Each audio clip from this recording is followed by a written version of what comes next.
course, one of the things that I often get asked about is how do Formula One teams create such amazing teamwork and have common purpose and common goals and a one-team culture.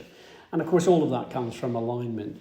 And alignment to us in Formula One is all about having, robust conversations up front about, where are we going, what strategy are we going to deploy. But then once we've agreed what the strategy is, we become fully aligned behind that. And it's kind of mandatory, if you're going to be successful in our industry, that your team is all pulling in the same direction.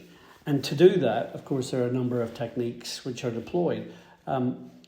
During my experience in Formula One, I've seen, for example, Michael Schumacher become the greatest talent in Formula One and Ferrari the most dominant team.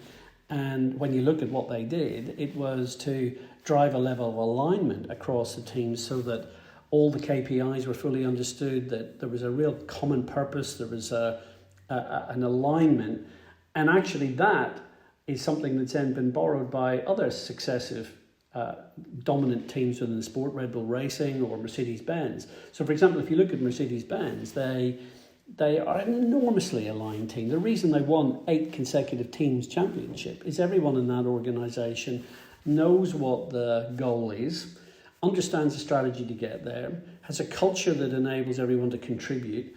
And of course, on a practical level, they are not only having twice daily meetings at the Formula One races where they discuss what the plan is, how we're delivering it, review how they're getting on, literally supercharging continuous improvement across the whole organisation.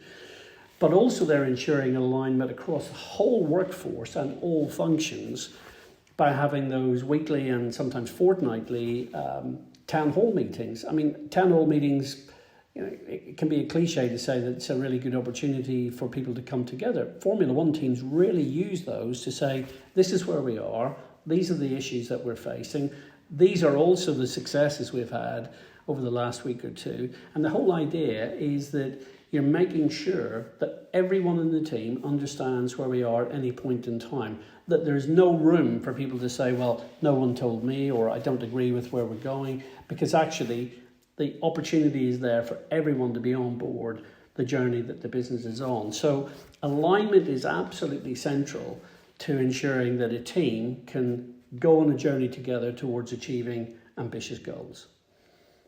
That's great. And when we talk about alignment in organisations, we have come across some very, very aligned organisations, but we've also come across many who aren't aligned, and quite often that alignment or misalignment starts at a board level, and the exec team sometimes are misaligned. Sometimes they're actually set up to compete against each other, which is really interesting, and we've helped a number of organisations sort of be really clear about what that purpose is, really thrash that out, because there's a lot of noise, right? There's a lot of things you can be distracted by, but let's really be really clear on that purpose.